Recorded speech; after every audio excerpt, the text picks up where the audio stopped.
Dia ho ampitomboana amintsika mandrakariva indray ny fahasoavana sy ny fiadanana avy amin'Andriamanitra iray sy Jesosy KRISTY tompontsika.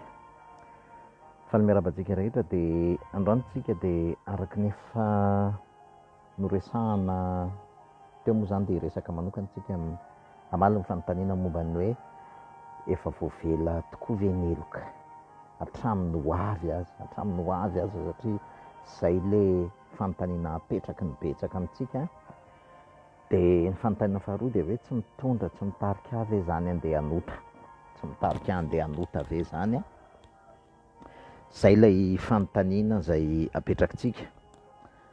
Dia nizahatra etỳ am-boalohany tiako ho azontsika tsara aloha nizahatra etỳ am-boalohany tiako ho takatritsika sy ho azontsika tsara dia izao tadio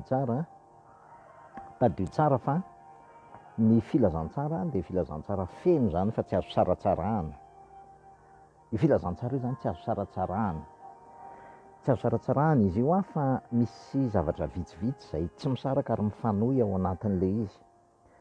Dia ity tapany voalohany indrindra ho resahantsika ity dia mifameno amin'ny série manaraka zany ary zany mamporisika hoe enoy jereo izy rehetrarehetra satria tsy ho azonao ilay izy raha ohatra ka tsy hitanao ny ambiny rehetra.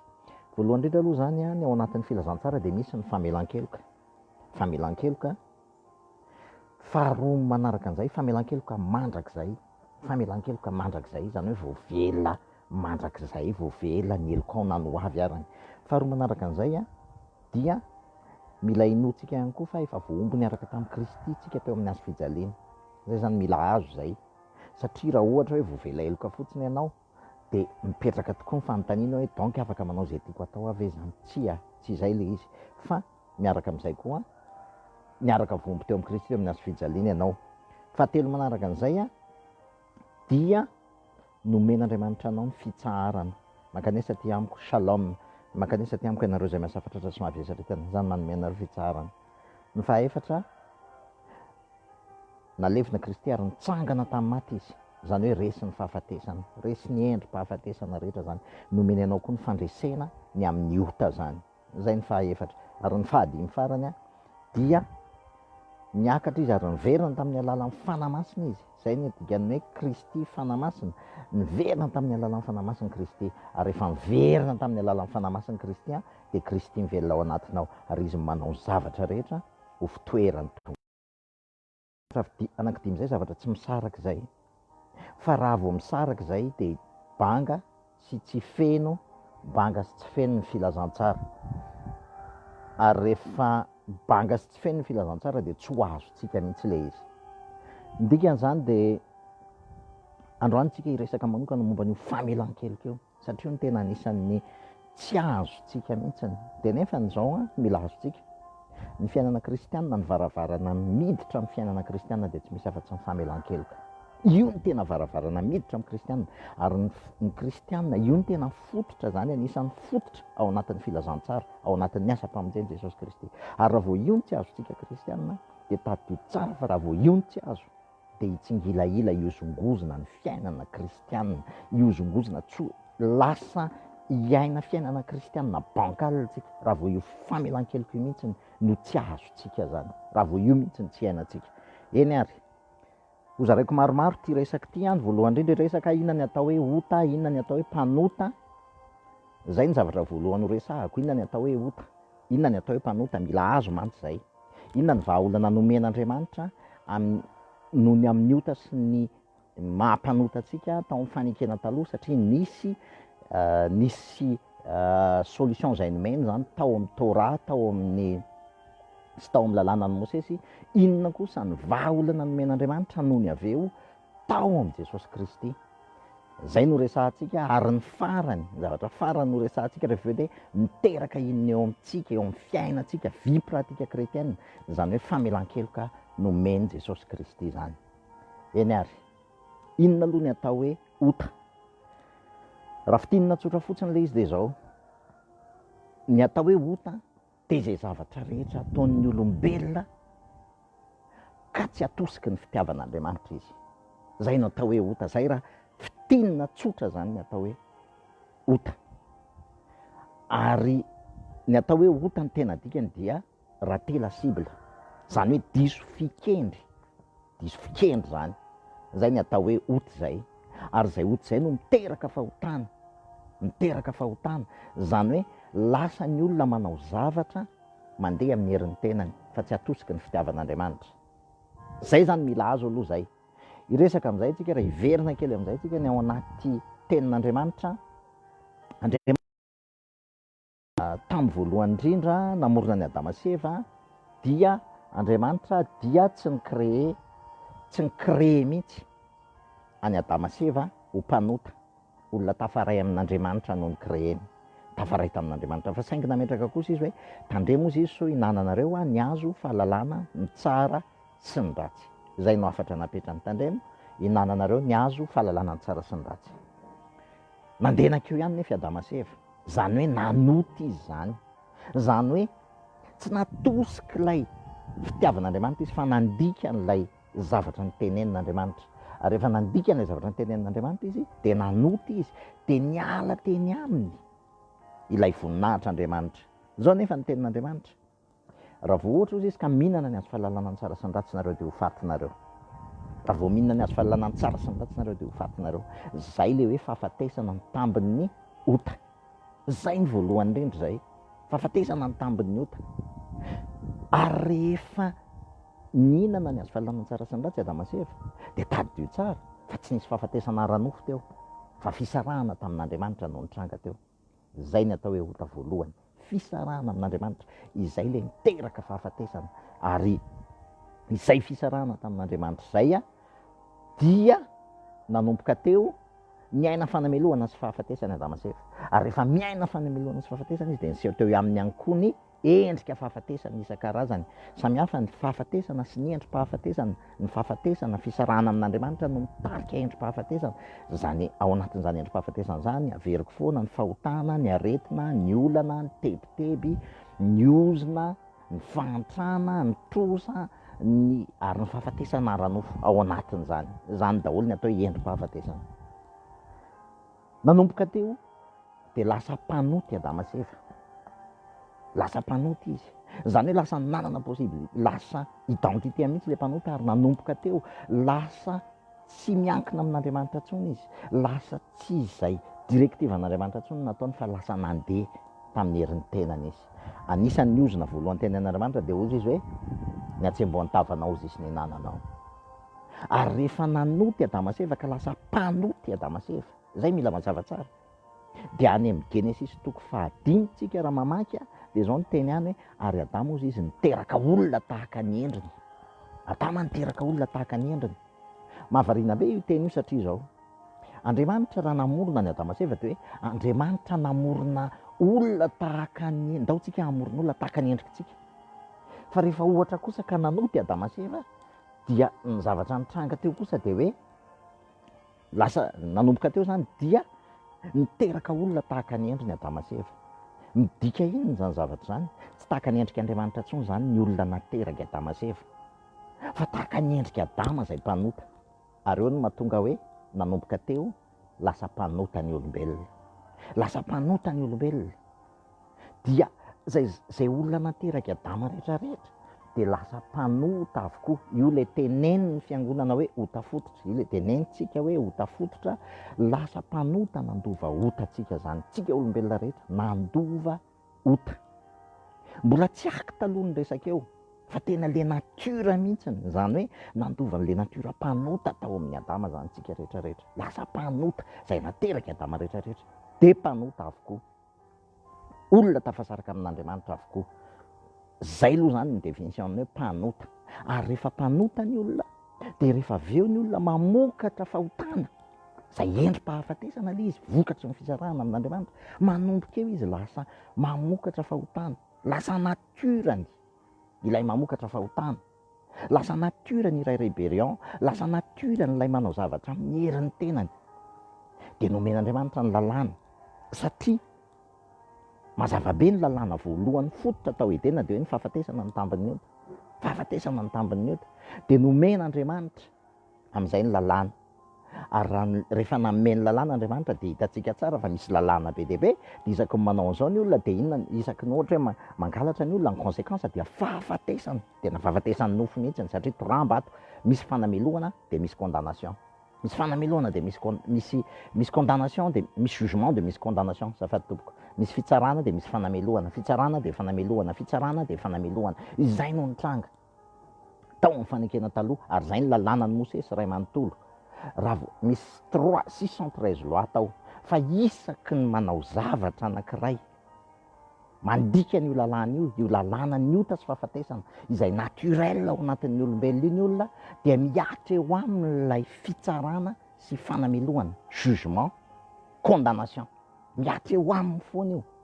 Ary io jugement sy condamnation io efa niainga tao Edena rehefa nakeo amin'ny hazo fahalalana ny tsara sy ny ratsy Adama sy Eva, satria raha vao nakeo izy dia tonga teo amin'ny jugement, condamnation, lasa niery niafina an'Andriamanitra izy. Dia tahak'izay ihany tao amin'ny lalàna ao amin'ny Mosesy lasa misy jugement sy condamnation, anamarihana fotsiny hoe mpanota ianareo, identité anareo ny mpanota ary nature anareo ny manao fahotana, zavatra naturel aminareo zany satria ianareo tafasaraka amin'Andriamanitra. Zay zany tena mila hazo tsara aloha zay zavatra izay, mila tena takatritsika tsara zay zavatra izay.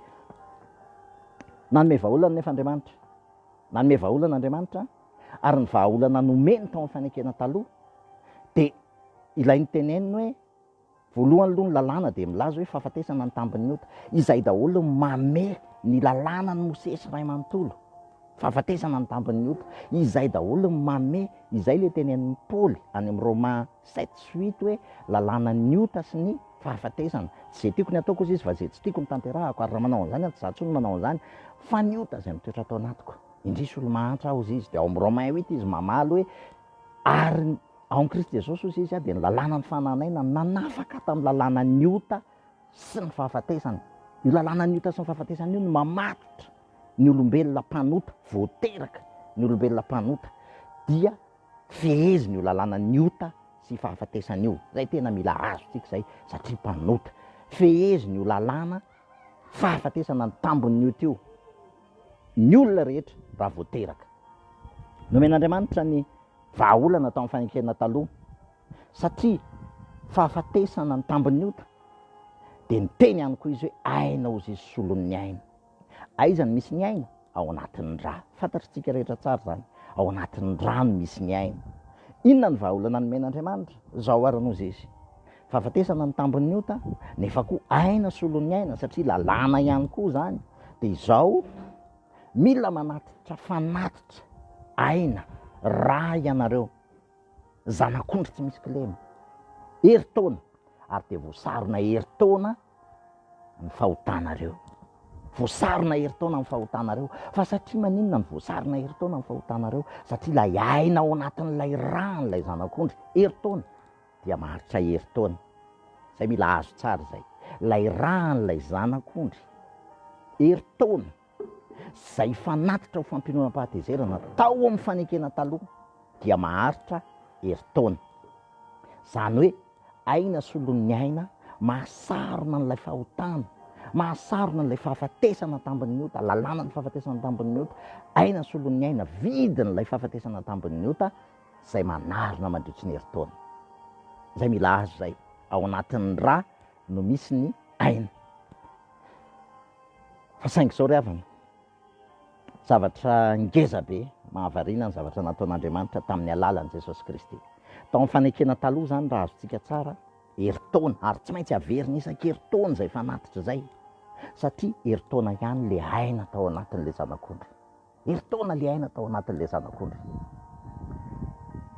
aina zay manarona n'ilay fahafatesana, araka ny teneniko teo, aina solon'ny aina, manarona n'ilay fahafatesana tambin'ny ota, herintaona, zanak'ondry herintaona. Ary dia aty amin'ny fanekena vaovao kosa, voalohany indrindra aloha hanazava fa maninona no tsy mpanota Jesosy Kristy. Mila azontsika dia izao, itsika olombelona rehetra dia tamin'ny alalan'ny sperma, zany hoe nainga avy any amin'ny Adama, lignée adamique tsika, avy any amin'ny Adama, avy any amin'ny Adama, ny dikan'izany nandovan'le ota fototra tao amin'ny Adama, tsika menankavy voateraka tsika dia nandova ny ota fototra io satria le aina tao amin'ny Adama la aina ny sperme symbole ny aina ihany koa mitovy amin'ny raha. Le aina tafasaraka tamin'Andriamanitra, inona napitany Adama tamin'ny taranaka rehetra, ary itsika dia nandovany. Fa Jesosy kosa rehefa tamin'ny teraka, izy ny olombelona voalohany, tsy sperme no nahatonga azy, ny conception tsy sperme, fa fanahy masina, spora, fanahy masina ny tao an-kibon'ny Maria. Inona ny dikan'izany zavatra zany? Izy ny lignée voalohany, ny olombelona tonga teto ambonin'ny tany voalohany, ka tapaka teo aminy ilay ota fototra tao amin'ny Adama. Zany hoe tsy nandova ota Jesosy Kristy tao amin'ny Adama. Izay no mahatonga hoe izy ny olombelona voalohany tsy mpanota, identité tsy mpanota. Zay tena mila mazava tsara, identité tsy mpanota. Ary izy ihany koa dia tsy nanota, satria tsy nanao zavatra mivoaka ny plan'Andriamanitra, fa natosika ny fitiavan'Andriamanitra ny zavatra rehetra izay nataony, ny fanahy masina nanao misika azy nanao ny zavatra rehetrarehetra. Raha nijery ny fariseo, dia nandika lalàny Jesosy. Ary io ny tena olana, io ny tsy takatry ny betsaka mihitsy. Satria raha jerena araka ny lalàny Jesosy, dia nanota izy raha ny fijery ny fariseo azy.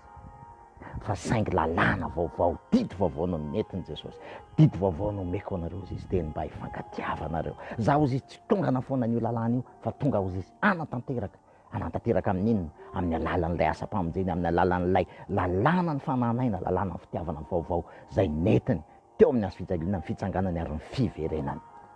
Dikan'izany dia izao, tsy mpanota Jesosy Kristy, tsy mpanota, izy ny olombelona voalohany tsy mpanota. Izay ny ilazana anazy hoe zanak'ondry tsy misy kilema, tsy misy kilema. Izy ny zanak'ondry tsy misy kilema voalohany, ny akoatran'izay misy kilema daholo satria taranaka Adama. Izy ny zanak'ondry tsy misy kilema voalohany. Ary rehefa zany dia nanolotra ny aina izy teo amin'ny hazofijaliana, zavatra anankiroa ngeza be ny zavatra nataony teo amin'ny hazofijaliana. Voalohany indrindra, tadio tsara fa tsy tahaka n'ilay zanak'ondry tany amin'ny fanekena taloha, satria izy ilay zanak'ondr'Andriamanitra, ozy izy manaisotra ny fahotana zao tontolo zao. Zay ny tenenin'ny Jaune, ôter le péché du monde. Ny zanak'ondry tany amin'ny fanekena taloha dia heritaona, satria heritaona ny aina tao anatiny.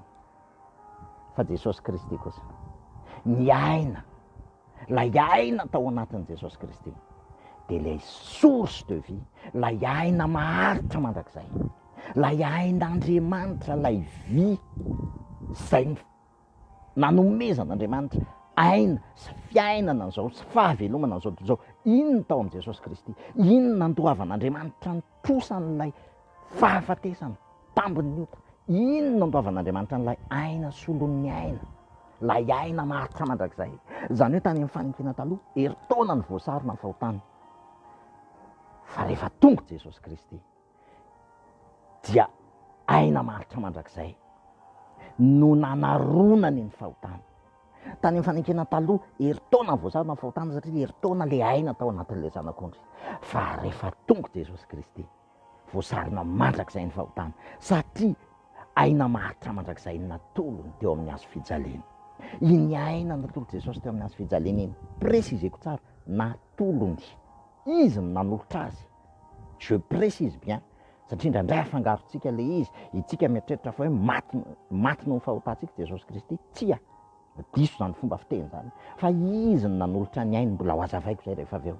Fa lay aina, lay source de vie tao, le source de vie, le Andriamanitra mihitsy, iny le aina solon'ny aina maharitra mandrakizay. Ary iny aina iny ihany, iny fanaritra natolony iny ihany no mamela heloka ny olona rehetra manomboka tany amin'ny fiandohany zao tontolo zao, mandrapahatonga an'izay aneriana rehetrarehetra any. Mbola tsy teraka an'izay ny zafiafintsika, ny zafikelitsika, dia efa iny raha nalatsaka Jesosy iny mamela ny elony raha inony, mamela ny elony en dehors du temps. Iny asampamonjena nataon'i Jesosy Kristy iny, en dehors du temps iny, ao anatin'ny antsoina hoe kairos, en dehors du temps tanteraka iny.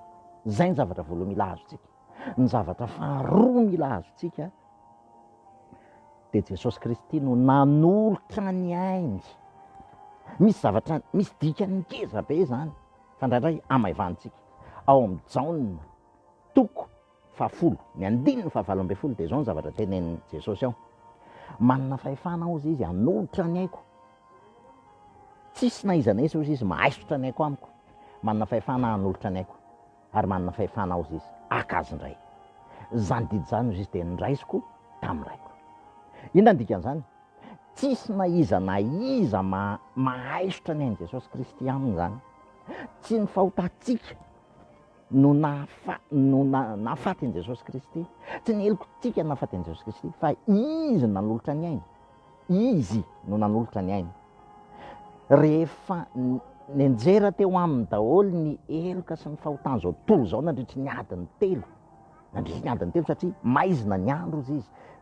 Nanomboka tamin'ny ora fahaenina ka hatramin'ny ora fahasivy. Izany hoe tao anatin'izay fahamaizina an'izay, ny symbole an'izay dia ilay heloka sy fahotana zao tontolo zao, ny fahamaizina an'izao tontolo zao ny vangongo teo amin'i Jesosy Kristy ary nianjera teo aminy ny heloka zao tontolo zao, ny fahotana zao tontolo zao, ny aretina, ny olana, ny fanamelohana, ny ozona nianjera teo aminy teo daholo.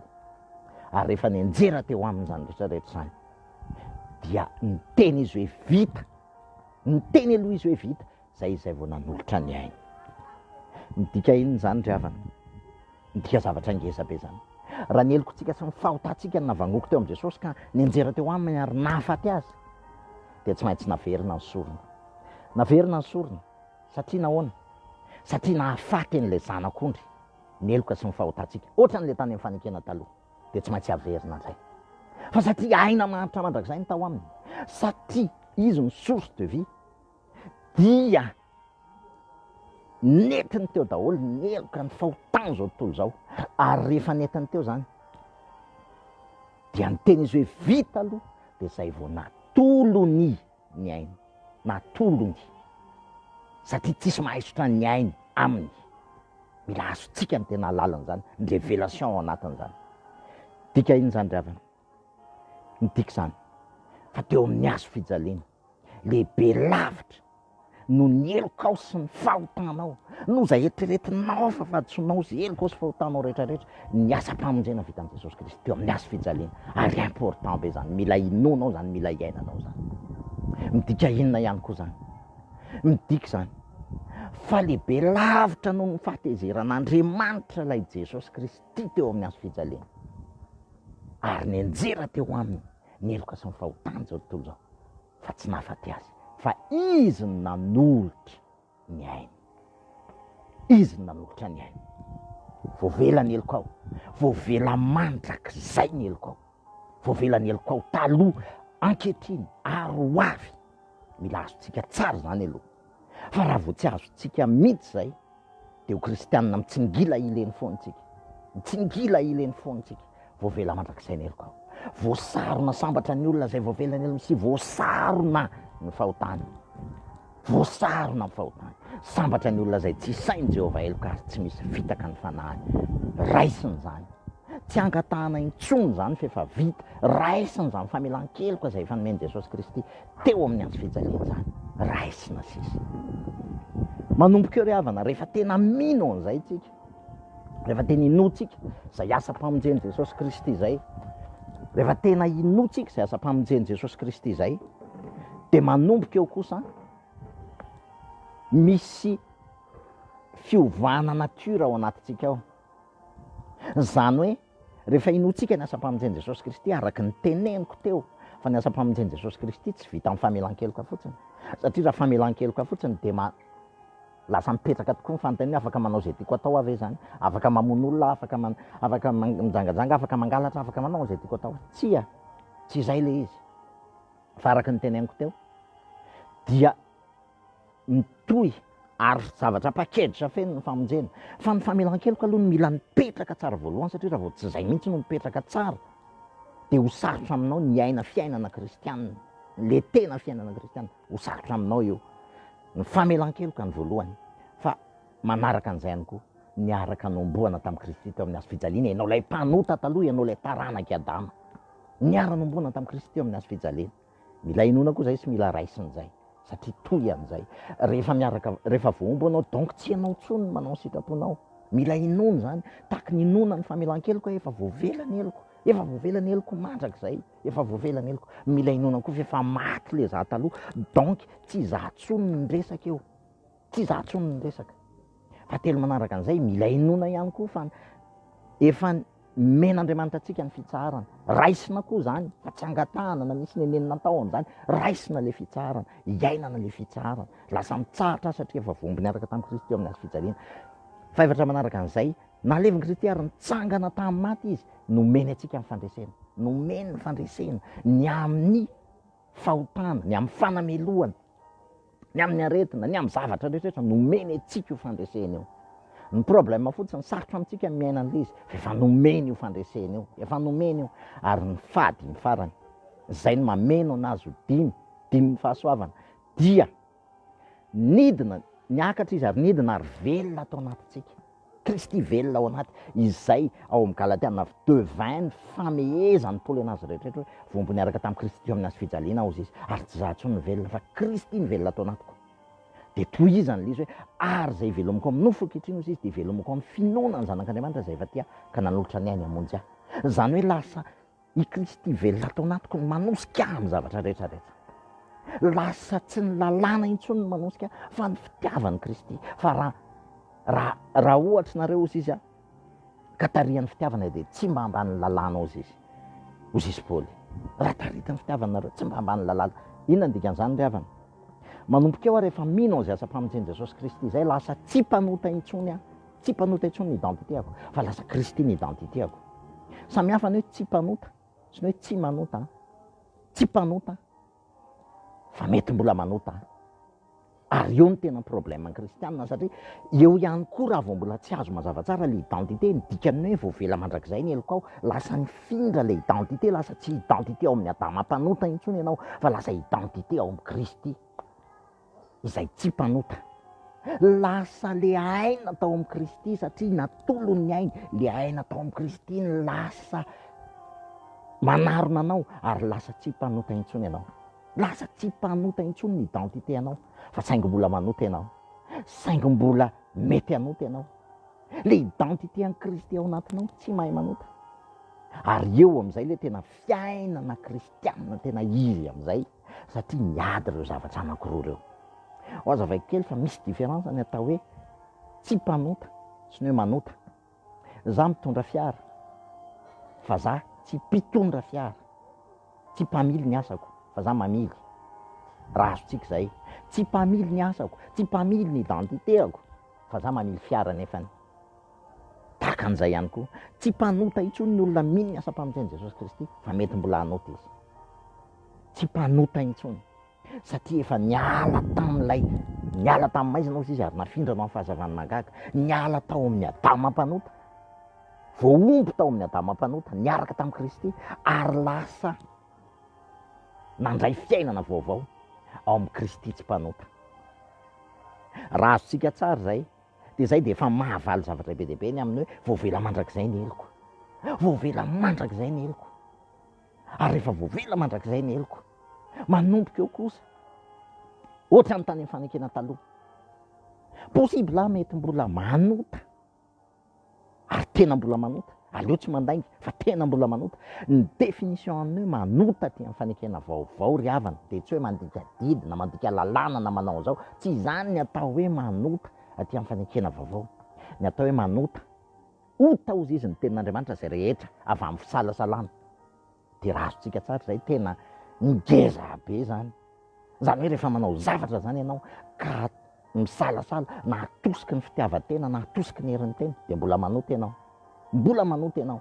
Fa saingy izao ry havana, tsy very intsony ny famonjena. Tsy very ny famonjena satria efa tsy mpanota intsony ny identité anao. Fa saingy izao kosa, saingy izao no tena mila mazava tsara. Isaky ny mandeha amin'ny herin'ny tenantsika tsika fa tsy hatosiky ilay fitiavan'i Kristy, isaky mandeha amin'ny herin'ny tenantsika tsika. Dia tahaka ny any amin'ny fanekena taloha, rehefa manota ny olona amin'ny fanekena taloha dia avoaka ny toby, avoaka ny ivelan'ny toby. Zany hoe miala eo amin'ilay présence an'Andriamanitra. Ary rehefa mijanona any izy mety 3 andro izy dia miandro any dia rehefa izy averina miditra indray. Rehefa diovin'ilay mpisorona be, tahaka izany mihitsy ry havana. Rehefa amin'ny fotoantsika efa tsy mpanota intsony, efa voavela heloka mandrakizay, nefa mbola mandeha amin'ny herin'ny tenantsika, mbola mandeha amin'ny filana. Satria araka ny tenin'ny Paoly hoe zay an'i Kristy Jesosy izy dia efa nanombo ny nofony sy ny filana teo amin'ny azo fijaliana. Raha mbola mandeha amin'ny filantsika fa tsy mandeha amin'ny fitiavana, raha mbola mandeha amin'ny herin'ny tenantsika fa tsy mandeha amin'ny fitiavan'i Kristy, dia tafasaraka temporairement amin'Andriamanitra tsika ary mivoaka ny ivelan'ny toby. mivoaka ny ivelan'ny tompo. Itsika ny miala fa tsy Andriamanitra ny miala satria lasa manamelo tentsika. Fiainana kristianina pratika amin'izay zao hazavaiko zao.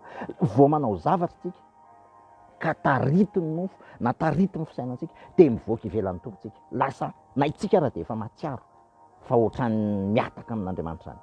Ary eo ny eo kosa nefa ny amin'ny fotoantsika izay miverina indray mandray an'ilay famindrampon'Andriamanitra, mandray an'ilay fitiavan'Andriamanitra Jesosy diso tamin'iny fona aminao aho.